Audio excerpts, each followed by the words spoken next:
Welcome back to the channel, ladies and gentlemen, the Driven Dave channel. Do me a favor, hit that subscribe button if you haven't already subscribed. I'm here today with one of my good buddies. This is Roy Wiegand, really wonderful, wonderful guy, great trumpet player and amazing athlete. And he has a special project. I know this is a little different than our normal car content, but Roy's doing a project that's really special, near and dear to his heart. And I just wanted to share it with all of you. And Roy's going to tell you what he's doing and how you can get involved. So take it away, Roy.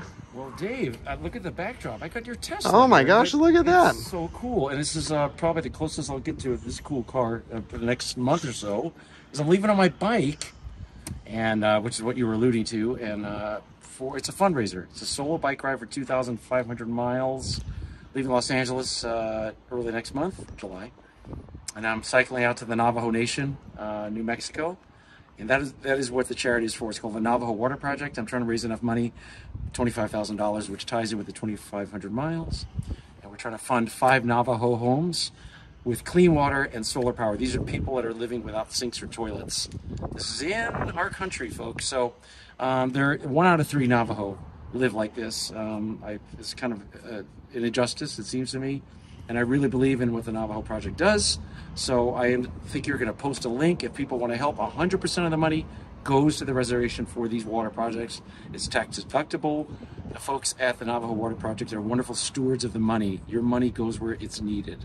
So I love that about it. And I'm hoping to see you, Dave, Driven Dave, because I'm going to be going out to New Mexico, then back west, Vegas, Death Valley, San Francisco, down the coast. And you might be driving down the coast too. So we're going to hope there's a little tie-in there with Rider Roy and Driver Dave. That's what we're hoping for. I hope we can work that out. Late July, hopefully. Now, so Roy, you said 2,500 miles on a bicycle. Yeah. Did I gloss over that too much? Well, I don't know. I just, it's I'm trying not to think about it. It's so many miles.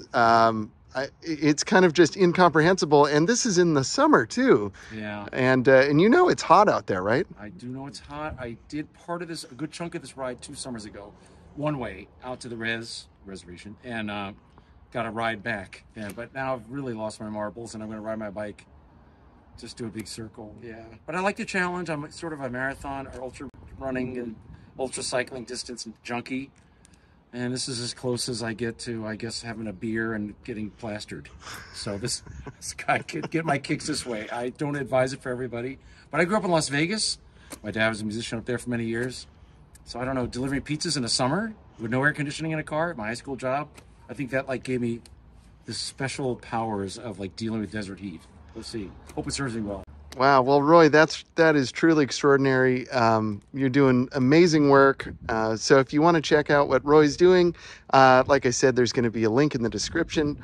So please check him out. And I'm sure he would just appreciate any words of encouragement in the comments. And, go Roy. Yeah, well, we're both musicians, so we love snarky. They can be insults because we feed off that. We just did it. We just did a gig. Yes. And we're all over that. So yes. Keep that going. Absolutely. Yeah. Absolutely. Well, Roy, you're just terrific. And thank you for the work you're doing. And, and we're definitely going to be checking out. Is there a way they can track your progress? Or is that? We're working on that. Hashtag Roy's Ride 2023 be a place where a lot of stuff is going. Okay, cool. So anybody that wants to look on Facebook or Instagram, hashtag Roy's Ride 2023. So hopefully there, you're going to post the link, like you said. So I don't have an active tracker because I'm going through some areas that I'm not going to have much of a signal. Sure. Death Valley, things like that. But I'm going to post on Facebook and things like that where I am and keep people apprised that way. Great. And what date does your ride start? Yeah, July 4th. July 4th. There's nothing else going on July 4th. Yeah. Slow news day. Yeah, I can't think of anything. So that seems like a good time to go. Get back to LA. Hopefully August 4th is the plan. 30 days is what I'm. Fingers crossed. Wow. So I got a few miles ahead of me, but I feel really blessed to be able to try something like this. And I have a very patient wife who's letting me run away with the circus for a month. Except it's not a circus, it's just me. So, anyway, she's wonderful. So. Hey Dave, one more thing we forgot to talk about. It's kind of timely. Here we are, it's Sunday, I think it was this past Wednesday.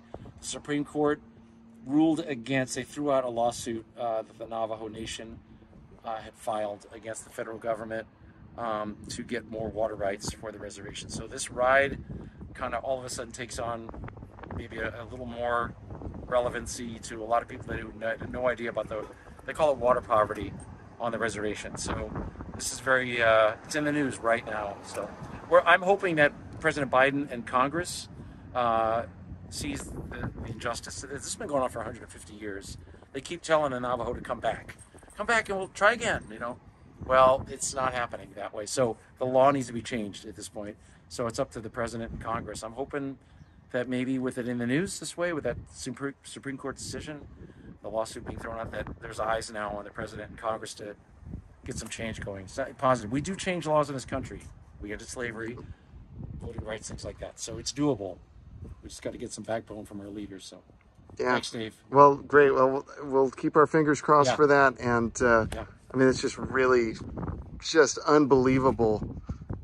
The cruelty is it's a word for it. Unfathomable. Yeah. So that's we're very lucky. We have. Yeah. We take it for granted. I do all the time. Yeah, and the reason why they a lot of the reservation there doesn't have clean water is because about 100 years ago there was uranium mining allowed questionably by the U.S. government. So it's a very dirty mining process, especially 100 years ago. And all the tailings or the pollution, the toxic waste was left on the reservation. So the ground table, the water underneath the ground, is almost all polluted. It's unusable. So most water is trucked in. They don't have sewer lines and things like that. The water's trucked in. The Navajos pay 60 times the price for water that we do. We use about 80 gallons per person normally, if you will, in the U.S. It's, I think, less than 20 gallons per person daily on the reservation. They have to ration. They're always on rationing. They just have to. So I'm really hoping at this fundraiser we can help out 5 homes, get an underground tank, plumbing, a sink, solar panels on a few of them on the roof to have hot water. Things that, again, we take for granted. It's just basics. That's all it is. So I'm really hoping we can get that done with this ride. An update video. Fingers crossed that we'll be able to kind of intersect towards the end of your ride. That would be amazing. That would be really cool. Did I mention that I am a Driven Dave subscriber? Yes, and Roy's car has been on the channel. His natural gas and his Civic. Yeah, natural gas Civic. Yeah, there it is. Yeah. NGV. Yeah. So that was the motor mount diagnosis one. That was kind of. There's a quick follow up on that. Yeah.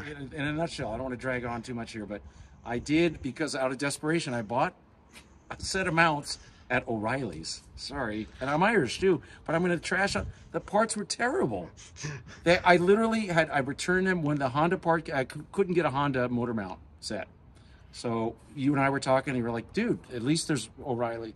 But they were really bad. The main one, has the rubber part in it. Right. Is that like the upper mount, or like the side, the one on the side? There's one. It's different than the other two. Yeah. So I don't know if it's side or sorry. That's okay. I'm not up there with Driven Dave with the knowledge stuff of the engines, but ended up having to go back to my Honda mechanic, and he's like, "I told you, kind of hang out, wait for the Honda one."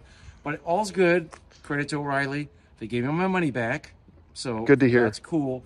But I will say, as far as Honda Civics and motor mounts, make sure you get the Honda. Yeah. It's really critical. It was like noisy, vibration, super loud, the whole thing. So the O'Reilly. Yeah, it was pretty bad. And Roy sent me a video at one point because you thought you had a misfire, but it turns out it was just. Yep. It was just like making so much noise because of the crappy mount. Yeah, actually, the misfire was my brain concocting this idea for a bike ride across 4 states in the West in the thick of summer, including Death Valley. So that's at least 1 cylinder misfiring. Maybe more. I'm not going to argue with you on that, but no quarrel here. Yeah. Anyway. But so you got your OEM mounts in the car now? Yep. And it's running like a. It was really, I kept the other 2, the ones that don't have the rubber part in it, the arms or whatever.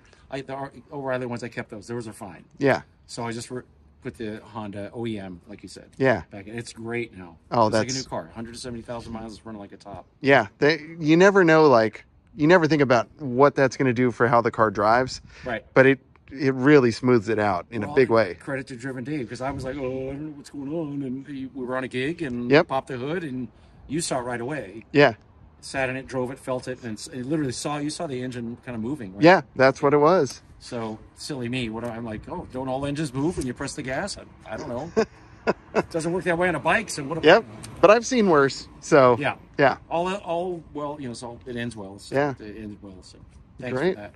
All right. Well, nice little update, Roy. I'm glad to hear your car is running like tip top once again. It's great. Awesome, man. And lucky enough to be paying $1.74 per gallon natural gas. That's not bad. They call it a GE, but it's the equivalent of a gallon of gas. Sure. $1.74. And how often do you have to have that tank recertified? Well, I'm coming up on it. It's a 2012, and I think I've got till 2027. Okay. So I've got a little time on that. And the Honda doesn't make those cars anymore. Right. So I don't even know. I'm going to have to find a dealer or an independent that's certified. Right. To check that tank out. Yeah. So if it's inspected and it passes inspection, you can reuse it for another few years? That's my understanding. Cool. Yep. This came out of musicians too. There were a couple of guys in town, brass players like us. Yeah. That were driving natural gas cars. Yeah. I'd never heard about them, but the fuel's so much cheaper and there's less maintenance with the cars because they burn so much cleaner. Yep. Not quite as clean as this. Yeah, I mean Tesla here. Well, I mean, careful, Roy, because the comment section is going to just. Oh. No, that's okay. We like comments, but yeah. But there will be some people that would argue your point there. Well, maybe so. But that's okay. Discussion is good. Right? Yeah, that means the video will do well. So let's keep it. So going. Go ahead and argue away, folks. Yep, have at it. Smackdown. Yeah. Natural gas, electric car. Yeah. Smackdown. I'll just sit back and eat popcorn and watch. And count the views. Yeah. Awesome. I love the channel, Dave. It's great, man. Thank you, Roy. And I've turned a couple people onto it, and they're like, "He's a cool guy. He's a friend of yours." Like, yeah. Well, it's cool. Well, that's very nice. I didn't think of myself as a cool guy, so I'll take it. And thinking out loud here again, I said I wouldn't ramble. I've got a friend, a possible connection, maybe at Jay Leno's garage. Oh, awesome. So I'm just saying that on film. Yep. So I can't disclose anything more than that, but I'm thinking about Driven Dave. I have actually been there. You have? Yes. Okay. I think it's our same friend. Okay. It might be. But we have a lot of mutual friends. There was no filming allowed. But it was really cool to go there. Was Driven Dave impressed? Driven Dave was very impressed. We're going third person here. Yes. I would imagine Driven Dave would be just in hog's heaven there. Yeah, I was allowed one photograph, and that was amazing. Of you proving that you were there. Yeah. So we chose the McLaren P1, which was, I mean, I don't know how often I'll be in the same room with one of those cars again. Yeah. For some reason, they put that car in front of the Honda natural gas Civic. That's really weird. So, Jay, if you're watching... that's got to be fixed. Can you explain that? I mean, at least. You're losing half the crowd here with that kind of baloney. We want to see more natural gas Civics. Come on. And maybe Econoline Ford vans, But I digress. Yeah. Thank you, Dave. This was fun, man. Thank you, Roy, and thank you everyone for watching. Do all the fun YouTube stuff. You know what to do. And until next time, stay driven. Thanks again, Roy. Yo, Dave. Perfect.